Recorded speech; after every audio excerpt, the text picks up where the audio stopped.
ಕರ್ನಾಟಕದ number 1 PU college Excel PU college Guruvayanakere.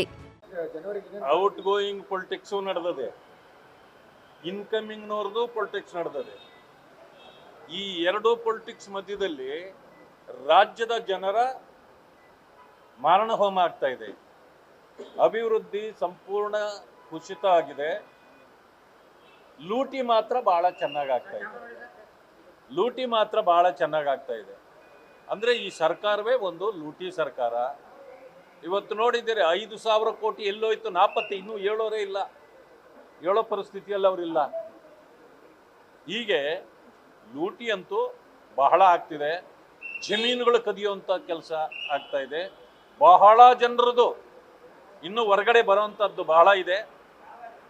ಹಂತವಾಗಿ ಅವುಗಳನ್ನು ಕೂಡ ಹೊರಗಡೆ ಆಗ್ತೇವೆ. ಇವತ್ತು ಕೊನೆಯ ದಿನ ಅಂತ ಕಾಣುತ್ತೆ.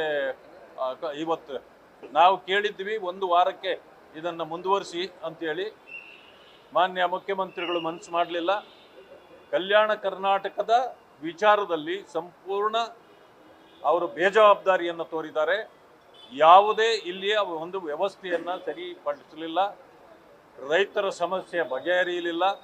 ಇನ್ನು ಉಳಿದ ಎಲ್ಲ ಸಮಸ್ಯೆಗಳು ಹಾಗೇ ಬಿದ್ದಿದೆ. ಕೊನೆಗೆ ಬಂದು ಬರಿಗೈಯಲ್ಲಿ ಹೋದಂಗಾಗಿದೆ. ಈಗ ಈ ಪ್ರಾಂತ್ಯದ ಜನರ ಸಮಸ್ಯೆಗಳು ಹಾಗೆ ಉಳಿದಿದೆ. ಆದ್ರಿಂದ ಜನ ಕೂಡ ಇದನ್ನ ಅರ್ಥ ಮಾಡ್ಕೊಳ್ಬೇಕು ಅಂತೇಳಿ ನಾನು ಹೇಳಲಿಕ್ಕೆ ಬಯಸ್ತೇನೆ. ನ್ಯೂಸ್ ಫಸ್ಟ್ ನಿರ್ಭೀತಿಯಿಂದ ನಿಮ್ಮ ಪರವಾಗಿ.